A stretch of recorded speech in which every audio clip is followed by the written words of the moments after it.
I want to thank everyone for being here on the TIRZ number 4 meeting. Rebecca, can you call roll, please, ma'am? Yes, sir. Chairman Billy Letterman. Here. Vice Chair Barbara Canales. Here. Board members Steve Banta. Present. Roland Barrera. Here. Ken Berry. Here. Paulette Guajardo. Present. Gil Hernandez. Here. Michael Hunter. Here. John Martinez. Ben Molina. Present. Mike Pesley. Tom Schmid. Here. Carol Scott. Carol Scott. You sound garbled, but. Ms. Scott, can you say that one more time? I am here. Oh, good, perfect. That was Crystal. Thank you so much. Greg Smith? Here. Carolyn Bond? Okay, absent. Okay, Chairman Letterman, we do have a quorum present to conduct the meeting. Thank you very much, Ms. Huerta. Let me make a brief comment. I just want to welcome our newest member to the TIRZ for Kenneth Berry. He's back there in the back if no one knows who he is. Thank you for serving, Kenneth. Thank you for giving us time to serve. Thank you. Ms. Huerta, do we have any public comment? Sir, we do have one call-in today, so if you bear with us, we'll take care of that in just a moment. Okay.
Summary from that. The proposed North Beach development represents an opportunity to combine needed infrastructure improvements with a destination location, which will generate a substantial increase in business activity and complement existing attractions in a synergistic manner. So that is just a stellar report. An economic forecast for how all these investments that the city has and the TIRZ board is interested in. Here's some numbers they come up with. Once the development reaches maturity, all the improvements that we've been talking about, the total potential ongoing benefits would be $246 million in gross product each year, and it would create 3,551 jobs each year. And even during the construction phase, tax receipts to the city and the county could increase by $19 million. And that would go to county, cities, and schools. So you can imagine what it would do also for the TIRZ funds. So anyway, that's just really good news. I'm so glad y'all have it on your agenda to be briefed on. And just thank you for your leadership and your interest in North Beach.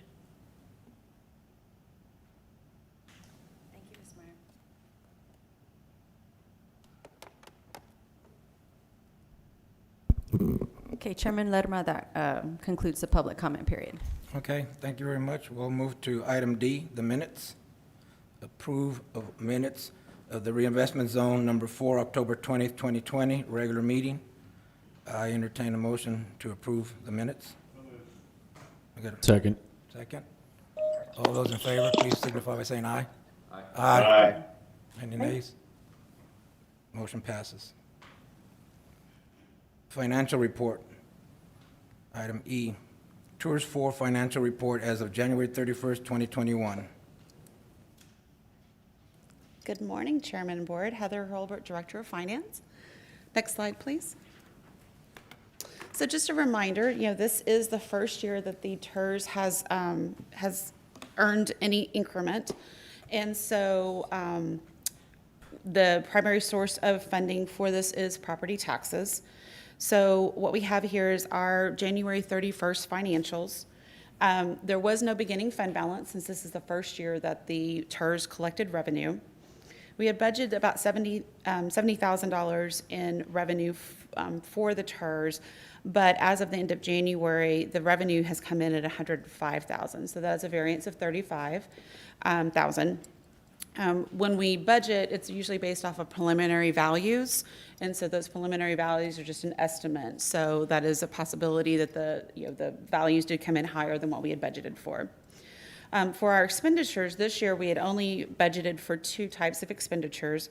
One is reimbursement to the city for the expenses for the creation of the zone. That was in our project and financing plan, and that payback was over 2 years. And so we will, now that the revenue has been recorded within the fund, we will make that transfer to reimburse the city for those costs. And that is standard in our TIRZ agreements. Then the other part is the administrative services, which is for the current staff time that is put into the administration of the TIRZ. Again, that is something that is allowable within the finance and project plan. So as of January 31st, we do have a fund balance of $83,000. And the revenues will not substantially change for the rest of the year since property taxes are due by the end of January. And so we probably will see a little bit of additional collections in February, but then that revenue number will stay pretty steady for the rest of the year. So that does conclude my presentation. I'm available for any questions. Thank you so much. Any questions, Board?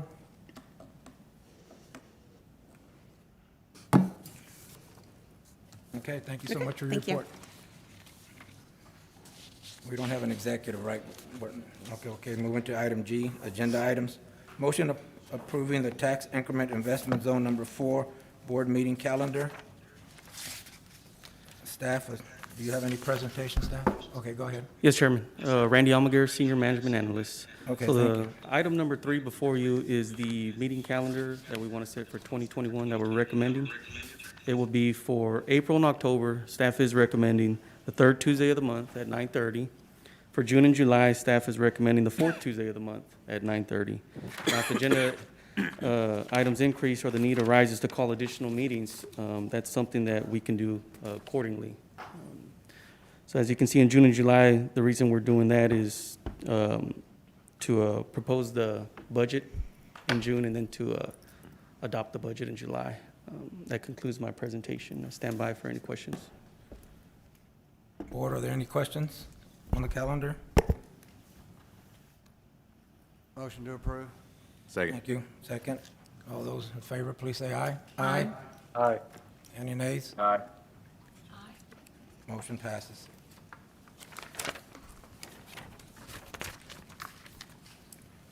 We move to item H, presentation. Next item, the presentation by Dr. Ray Perryman. Mr. Perryman, welcome. Please make your presentation to the board members. Do you have any, oh, no, that's afterwards, thank you. So go ahead, Dr. Perryman, you're on to make your presentation, please.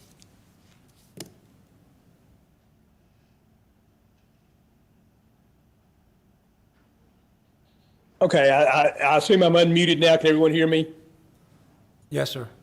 Okay, great. Thank you very much. It's a pleasure to be here. I sent some slides. I hope somebody there is prepared to operate them. If not, I will just kind of walk through them. But I I understand, or I can try to present them, but I have no, I am not good at that sort of thing, I will tell you. But so I don't know if anyone wants to put those up, or if not, I'll just kind of talk through the project. Either way is fine. You should have both the slides and a copy of the full report available to you.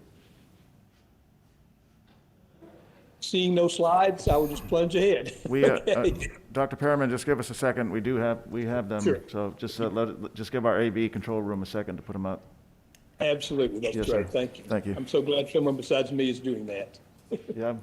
Okay. Excellent. I see they're up now. That there was we just the go. title. That was just the title of the study. And as I say, I think most of you know, we did two studies simultaneously. One dealing with the courthouse and one dealing with North Beach. And obviously, the focus here today is the North Beach study, and that's the one I will talk about. You can go ahead and go to the next slide. This just basically outlines what we did.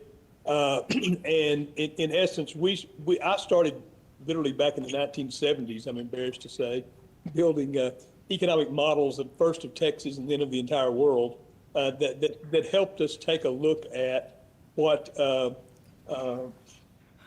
how one thing affects another thing in great detail throughout the economy, and we can do it in ways that measured over time, over space, and a lot of other ways. There's been a lot of increments and additions to this thing over the years, and that's basically the. I'm sorry. I couldn't hear whatever that was. There was no comment, Dr. Perriman. Go ahead. Okay. Anyone that wants to interrupt me at any point, please feel free to do so, or you want to ask questions at the end, that's fine too. Whatever works best for you. And in this particular case, obviously, we're looking at the North Beach project, and the impacts come in a few ways. And in fact, your initial comment from the public basically covered some of this very well, I might add. But I will go through it in any case. One is obviously the impact of building it. Now that in something like this, where you're talking about spending hundreds of millions of dollars, that's a very big impact. But it's also transitory. That is, it only lasts until the project is completed. And so that's one thing I'm saying. But construction impacts are very important and should be part of your decision-making process, but you also have to keep them in perspective, because to some extent, if you spent that much money building anything, you would have approximately the same economic impact. It's just the fact that dirt is moving and supplies are coming in, people are working, and just the process of building it, which of course ultimately gets completed, and then that effect goes away. And the more important effects are those that occur year after year after year and create something of an annuity for you. And that comes from basically two major sources here that we tried to capture. One is the operation of the project itself, because it's a very large project. It has a lot of elements to it. And the other one is the incremental tourism. That is the additional tourism it would bring into the area over and above what you have now. And that's very important in Corpus Christi and Nueces County, because you have done an excellent job over the years, obviously, of building a set of tourism resources that's pretty formidable. And obviously this is located adjacent to some of those primary resources, and helps to bring more people in, cause people to come in to stay a few more days or spend some more money, those kinds of things. And that's a significant piece of the overall impact. And then finally, all of these things I'm talking about generate tax revenue in one way or another. And some of that, of course, flows to the district and is used in potentially in helping to build some of the infrastructure and that sort of thing. I know that's the sort of thing that you folks are about. But basically, if you think about it, when you build things, that create property values. When people come to town, they buy things, that generates sales tax. They stay in the hotels, that generates occupancy taxes. All of the people who work there, who are employed there, every month they get a paycheck and they go out and spend it. Everything in the supply chain that keeps that thing operating, a certain percentage that is purchased locally, and that generates sales taxes. So you have a lot of different things going on, and the model sort of captures all of those. If you want to get into some of the technical detail, for some reason at the end, I'd be more than happy to. Let me mention one other thing we did, and it's in the concluding slide, but I think it's probably more appropriate to go ahead and mention it now. And that is, in addition to all of this, we did some forecasting for the area, just looking at sort of baseline growth and that sort of thing, to ask a very important question, and that is, can Corpus Christi absorb this project? Can Nueces County absorb this project? Does it make sense?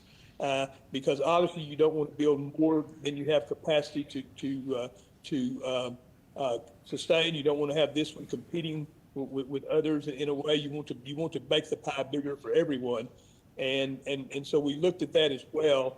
And it comes down to sort of, as you look at the growth in the area, that tells you basically what you're going to need in terms of housing and retail space, in terms of hotels and offices and everything else. And I will tell you the short answer, I guess, the bottom line of that is, obviously this area can absorb this. In fact, it helps you absorb other things because of the synergies it creates. And frankly, you could absorb several of these. So it was not a close call, like, do we really have to stop and think about it from that perspective? Your area definitely has the capacity for this. You can move on to the next slide now. I probably spent too much time on that one.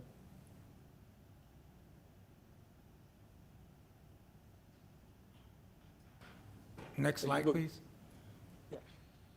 Thank you. And this just describes some of the things that are in the development. I know that you're familiar with them. Now, obviously, at this stage of things, we toured the area, we talked to people, we talked to the folks who would talk to us about the hydrology and everything else involved, and just to make sure it made sense. We spent a couple of days down there. I spent a lot of time driving around, looking at the area. And then we worked closely with the developers in terms of what they're planning to do. Now, and the waterways, and I know you're very familiar with it. You've seen the videos and the drawings and the pictures. And there's a variety of facilities, entertainment venues, all sorts of things, sports venues, water features, a number of things that are in there. Obviously, at this stage, we don't know exactly what the development will look like at the end of the day. This is the developer's best call on what they're planning to do as of today with these properties. And once you get into a project, things can fluctuate and you can do more or less one thing or another. So from that perspective, this is obviously not exactly what it will look like, but it's probably fairly close. And one of the things we did as we went through this was, we had to get cost estimates of all of these things in order to do our work. And we vetted those cost estimates against what it cost in other areas and similar types of facilities and that sort of thing. And everything that we were providing was very, very reasonable and in line with what you would expect. Again, it might cost a little more, it might cost a little less at the end of the day. Those kinds of things always happen. But this is based on the best information that the developers could give us, and working very closely with folks who understand how to put these things together. And then the cost numbers looks very, very reasonable. So this is just basically a description of all the things that are in there. And as I say, I don't want to dwell on that because I know you're quite familiar with it. And many of you are probably more familiar with it than I am. But in any case, we can go to the next slide now. And now we begin to talk about the actual economic impacts that we have here. And basically, these are comprised of several parts. And by the way, the report itself, as you probably know, has a lot of methodology description, a lot of technical detail, but it also has all the impacts broken out by industry category. That is, if you want to see the impact the construction part is going to have on local retail, you can go look that up in the report. These are just the summary numbers for the entire construction process. And I'm going to focus on two of them because I think that's, most people think of these two numbers when they're measuring the economy, and that's the second one and the fourth one, basically, gross product and employment. Gross product is something that probably if I asked most people to give a definition of it, they probably would have a hard time doing that. But we all have a sense of what it is because we see the gross domestic product numbers reported for the country all the time, and we understand that that's kind of the production that takes place, the final production that takes place in an economy, and it's sort of the measure we always think about to think about the size of something in terms of dollars. And again, it's about $400 million in impact, as the person who made the public comment pointed out. and then, and it generates about 4,520 job years. Now, the reason we call those job years is they're not permanent jobs. Once the project is finished, these jobs are no longer there. They're the jobs that occurred during the course of construction. And so consequently, when I say a job year, that may be a plumber for 4 months, a carpenter for 4 months, and a bricklayer for 4 months would give you one job year, because that's the nature of how construction projects work. And so that's why you have to think about these in terms of not permanent jobs, but jobs that occurred during the construction process. And obviously, you've had a number of great big construction projects in your area over the years. I've been privileged to work on a number of them. And so you understand how that works. A lot of people are there for a while, but those are temporary jobs. We can go on to the next one now, which is the more important thing. What's the annuity? What do you get every year? And I've broken this into operations and tourism. And I need to say just a word about that. In doing that, I have to make sure I don't double count anything. Part of the ongoing operations is operating hotels or operating outlets where tourists come and spend money. And so all of that's in operations. The extra part of it, the part of it that gets spent at other venues, or the part that leads to incremental tourism that wouldn't occur otherwise, those kinds of things are what come into the tourism piece of it. And as you can see in this case, the tourism is the bigger piece of this, which is not surprising because you're creating a new destination, and it's a destination that's very complementary to and adjacent to some existing resources like the Lexington and the aquarium and the beaches and other things. And so you have a nice synergy developed here. But in any case, again, just looking at the headline numbers, the gross product's about $106 million, $106 million, almost $107 million, and that's per year. Keep in mind that's an annuity. That's on a per year basis measured in today's dollars. The actual dollars would grow some with inflation, and the incremental tourism is more than that. It's about almost $158 million a year, bringing the total to about 265.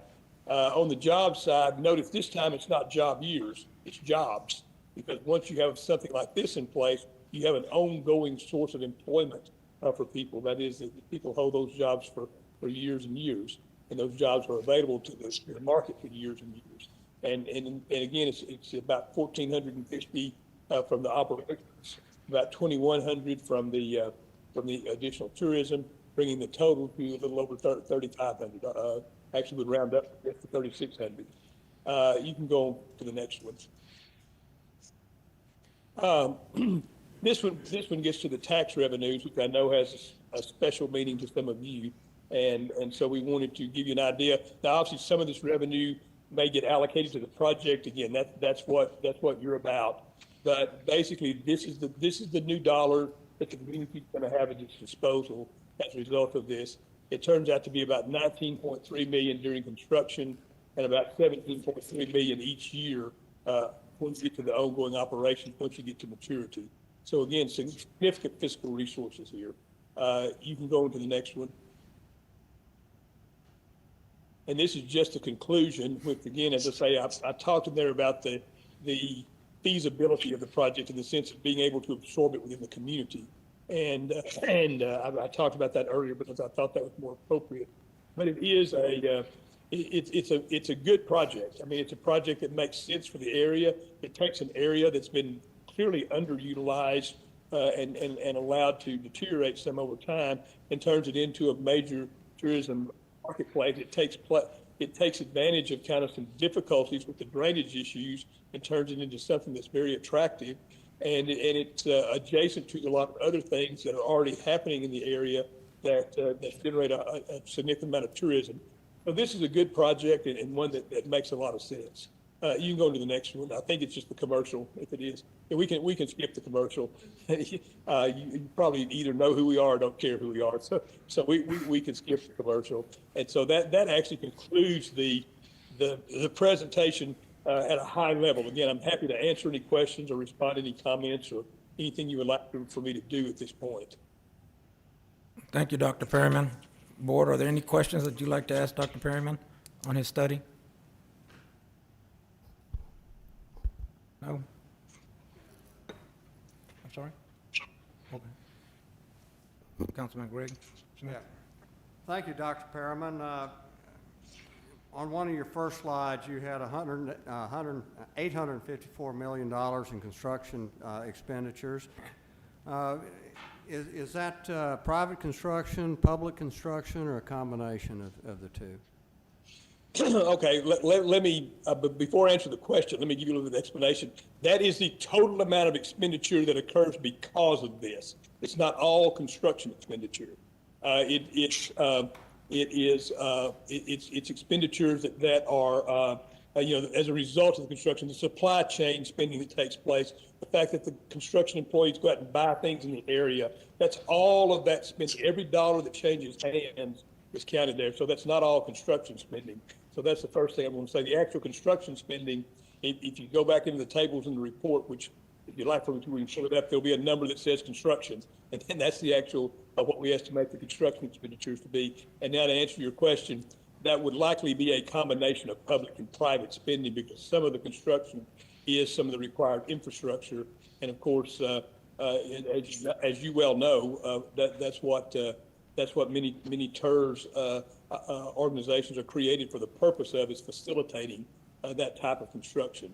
But just to be clear, it would include, in all probability, public and private construction. In some cases, private developers do it and are reimbursed through some mechanism for some of the infrastructure, but it does include the infrastructure. Well, thank you very much. We haven't received a copy of the detailed report, have we? So all we've seen is just overview that you have, so my apologies for asking the questions that are included in the report that we haven't seen. Oh, that's fine. To my understanding, I know that that the report has been submitted to various folks. I don't know if it's made its way to you or not. It's certainly, we can accommodate that, or I'm sure some of the folks who are on this call who have it can accommodate that. I see some of the names here, folks I know do have it. So my apologies for that. I was not aware of that, but the full report can certainly be made available to you, I would assume. Mr. Chairman, Thank you. Barbara Canales, that's correct. So Yes, ma'am. we just had our very first presentation of Dr. Perriman's report, last commissioner's report, and this was the first opportunity that we saw to bring it before TIRZ number 4. The truth is, it would be also an excellent report to bring before TIRZ number 3, although the majority of this TIRZ does sit also on TIRZ number 3. But I would imagine, since we are at the beginning of the description of the executive summary, that we'll have ample time to share this with so many stakeholders, including the Downtown Management District, the NCDC, TIRZ number 3, and many others. The real validation that this report provides is an understanding of the economic impact that a project of this magnitude could provide to our area. But on a more practical and a more time-sensitive nature, I'm personally thrilled because through the CDBG Mitigation Fund, the historic $4.6 billion fund post-Hurricane Harvey that comes to the General Land Office through HUD, green infrastructure and economic development, coastal resiliency are but 3 factors that the General Land Office will look to evaluate those coastal projects that are eligible in the various categories. And so I say that because without a report like this, we really just won't be able to quantify how our potential grant applications will be seen at the higher levels. So you'll recall that we put in a breakwater project as a joint project in Category 1 as a county for North Beach, and we await that decision sometime this summer. But currently, there's a National Coastal Resilience Fund that, through the National Fish and Wildlife Service, that also provides great opportunity for either North Beach or really any area downtown where there is water to avail itself. But again, economic impact, benefit cost analysis are used throughout the federal government's, scorecard. And so I just am thrilled that we have this tool now that we can use both at the city and the county, both with small jurisdictions and large. Our neighbors across the bay can utilize it as well in order to seek and obtain grants. And so I'm grateful that we have not only this report, but quite frankly, he won't toot his own horn, but that last slide indicates that what he calls a commercial is that this report is not only instrumental in helping us get grants and understanding our own future, but moreover, it comes from a gold standard, world-class economist, and it will carry its weight very forcefully in Austin. Thank you, Judge. Thank you. Any other comments from the board? Dr. Perriman, thank you for the good report that you presented. We greatly appreciate it. We look forward in all of us studying that report, the entire report. And Chairman Lerma? yes, I'm sorry. Yeah, I had a question for Dr. Perriman before he leaves, if that's okay. Oh, yes, go ahead. So, Dr. Perriman, you've clearly done lots and lots of studies over the years, and you referenced pretty clearly that what the presentation that we've seen so far may or may not be exactly what ultimately gets built. I think a key component of that is the canal and whether or not it's truly navigable. Currently the presentation suggests that it should be a navigable canal where, significant boats could be able to go through there, and obviously that adds a level of complexity to the project and cost. And so can you give us just some idea of what this economic impact might be with somewhat of a different canal structure, maybe something more similar to what we see in San Antonio on the Riverwalk, for example? It's not quite as large, not quite as deep, but still offers kind of a waterfront real estate perspective for folks to view as they're walking by. Well, obviously, the only one I can speak to is one that we actually analyzed. I will tell you that in doing that, one of the things we did was listen to a very, very detailed presentation from the hydrologist group that is looking at this, and what is proposed in the development is something that they suggested was entirely feasible and doable. Now, I'm not an expert in hydrology. I can't speak to, once you get over there, what you're going to find or anything like that. But these were very knowledgeable folks who provided a very detailed. I think Judge Canales was there too. I want to think it took about an hour and a half just to walk through it. It was a very detailed presentation of how the hydrology works and why it works, and the depth, the navigation, and that sort of thing. And the one the developers put in is consistent with that. Now, again, obviously, as I said before, I've done hundreds of these studies over the years. No developments, what you put on paper before you start building is never precisely what comes out at the end, because there's obviously going to be variation in that over time for a variety of reasons. Demand conditions can change, and you decide to build more of one type of housing or one type of space than another. Retail versus office, or whatever the case may be, the amenities can shift some. That's always the case. It never fails, and that's just the nature of not knowing with certainty exactly what's going to happen until you do it. But this one has been very carefully planned and very carefully structured. But the only thing I can speak to in terms of specific impacts is the one we did. Now, obviously, from an economic perspective, as long as you can do the things that the navigable waterway allows you to do, in terms of attracting people, attracting business, and that sort of thing, you're going to get the impacts. If a boat of a certain size goes down the canal, it's not going to make any difference to the typical tourist how deep it is. For example, I was on the Riverwalk this weekend, and I have absolutely no idea how deep it is. And I've been there many times in my life. But obviously there will be technical things that get modified as it moves forward. Thank you. Quick comment, Councilman. Yes, or ma'am, Chairman. go ahead, Mayor. Thank you. Dr. Perriman, thank you. This is Mayor Paulette Guajardo, and I just want to thank you for that report and for all of your input today. I think that I speak for us all when we say the council is committed to finding solutions to this drainage issue. And I think this report underscores in the presentation the dividends that our city will see in the continuing of investing into North Beach or, for that matter, any area of town. So I really look forward to all of us working towards, what will be here in the future. And I think we share the same goal. So thank you for that, for your report, Dr. Perryman. We really do appreciate it. My pleasure. Thank you, Mayor, for those comments. Any other comments or questions, board? Okay, thank you very much. We'll move to the identifying future agenda items. Board members, do you have any questions for future board agenda items? Councilman Smith? Thank you. I'd like to see something on the agenda to address our short-term issues on North Beach that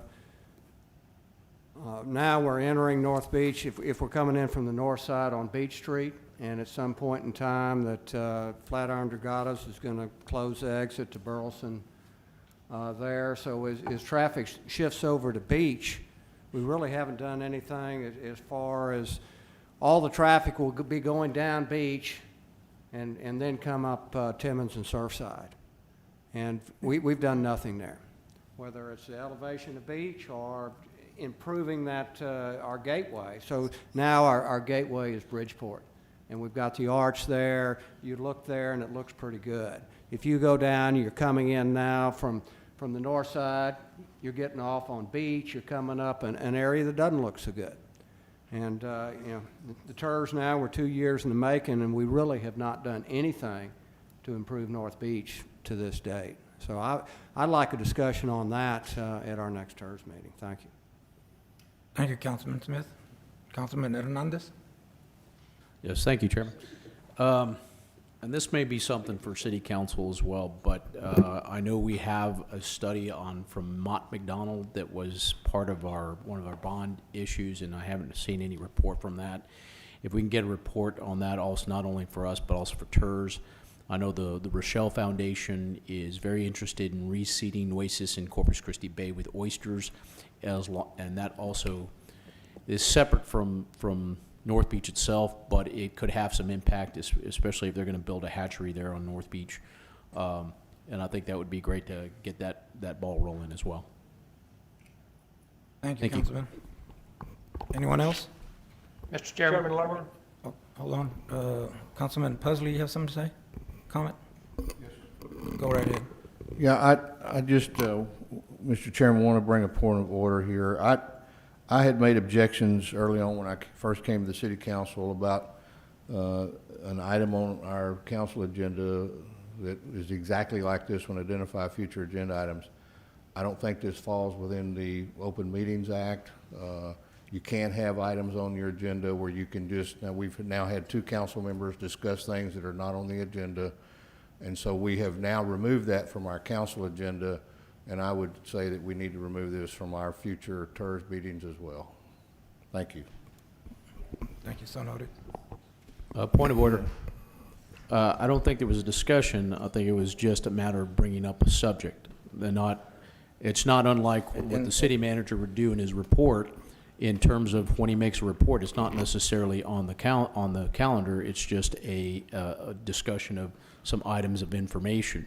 And Councilman, I also said that the report by the city manager on our agenda for the city council needed to have the items listed that he was going to discuss, which they are doing now, and that is the proper way to adhere to the Open Meetings Act.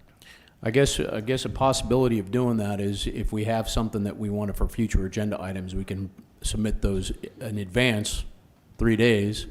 Yeah, because there's a process Couple of weeks, Councilman, yeah. that's been created We have a to add process. agenda Okay. items. There is a process? Yes, there's in our forget when that was created, Your rules of but procedure Okay. provide that Yeah. a council member The- can request it and we'll verify, or a board member can request it and we'll verify that 4 others agree, and then it'll go on the agenda. yeah, there's a similar process to what we do for council, where council members can ask for items. And that's why the Identify Future was removed from the council agenda, because there Okay, already then- was a process to Then we add. need to do the same for all the Yeah, tours. that- Is there- when And we- honestly, that was the intent across the board, So when this just slipped our mind to keep it on the agenda here? Well, I think it was directed specifically to council agendas. Okay, But it does need to go across the board. okay. Well, does need to be- Ms. Huerta, let's make sure that we can do this to all the tours, make sure we Yes, don't sir. put this item on there, and for future meetings, that we definitely put them in writing to either the chair or the vice chair, so we can get things put on the agenda properly. I don't want to break any kind of rules. I mean, we're not here to do that, ladies and gentlemen, okay? We're here to do the process and do it right to the public. They need to understand the process also. So it's very, very important for us to be transparent and do it the right way. So if we need to make some adjustments, so be it. Let's make those adjustments Yes, sir. for our future meetings, okay? Well, we're And I breaking the still rule want to right thank, now with this discussion. I still want to thank the council members for their comments, that type of thing, okay? Okay. Any other further business before the board? Mr. Chairman? Yes. Mr. Barry, you were prior to myself. I'm sorry? I was going to address agenda item, I'll follow the protocol. I can't hear you, I'm sorry, Mr. Barry. He wanted to add a. I have nothing to say. I will add the agenda pursuant to the rules, my request. Okay. Okay, thank you so much. And I was just going to suggest Yes, that ma'am. in order to comply with the Open Meetings Act, there is no conflict at all with open meetings to have comments by board members. That's completely within the scope of the Open Meetings Act, and it's done all the time, where you have an ability to either make a comment at the end, and that has nothing to do with future agenda items. So you can make comments about how wonderful you thought the meeting went, or what you think about the weather, or whether you want to invite somebody to a future event that might be germane. That is completely within the rules. And so if you're talking about transparency, dialogue, and not having a rubber stamp board is what you want for the people. So I would encourage you to work the semantics of what it's like, but to muzzle board members to not express their feelings, commentary, or thoughts about what was just transpired is not appropriate. So you should be able to have comments, and that's done all the time in boards across the state under the Open Meetings Act. In fact, it's highly encouraged in good governance. You don't have to discuss. Well, here we are having debate over an item that's not even on the agenda, so that my point. Point of I order, will make please. my point again, Mr. Chairman. And it's been noted, Councilman Pusley. And I'll It's have been noted. to agree to disagree with Mrs. Canales. Point of order, Point of order, okay? point of order. Maybe this is something we get an Attorney General's opinion on? For what? No, I mean, It's Okay, Open let- Meetings let's- Act. It's an open meeting. It's an Open Meeting Act, so. Let's clear this up. First, I'd like to thank you for your comments, Judge, but I publicly would like to clarify that that is not what we're doing here. It's not. Everyone has the ability, and a comment is always welcome. That's what your light is for. That is what these meetings are for. So that is not the point to that, to taking future items off. The point is, and it's very simple, and we'll leave it at this, there's a process for that, and that's very different from making comments. And there is no muzzling. That doesn't Yeah, happen that's not here. gonna That will happen. never happen here. And Look, so I want the public to know that. The public You're- needs to know that, yes, ma'am. Exactly. So the point here is there is a process. Future agenda items came about as some form of a city manager or a council member who said, let's do it this way. And it just continued. It is not something that is followed. It isn't it's not a Best practice. a best practice, so that has been established. So moving forward, as you all know, comments and suggestions and whatever you want to say is always open and welcome. We're And just that's taking correct. that item off. I think, Rebecca, it might be good for you to communicate to everyone the way, there isn't one way, but several, to be able to place something on an agenda. Right, I'll Yes, ma'am. send some Thank information out No, to the there's board. definitely a process, and we'll follow that process, but once again, we will not muzzle any council member to make a comment or speak what's on their mind. I mean, That's inappropriate to start out with. And the public needs to understand that we are an open meeting. We're talking to the public. They're seeing what we're talking about, okay? That's the important part, you know? But it's so noted what Councilman Pusley stated. He stated it in our regular council meetings, and we'll follow that same protocol. And members, you can speak at any time that you wish on any topic that's on the agenda. But we'll follow the process on future agendas to put the item on, okay? Thank you so much for all your comments. Staff, are there any questions, or you like to have any? No, I any think comments? that's, we captured everything, so we're good, Chairman, thank you. Thank you. Okay, with nothing further, this meeting is adjourned.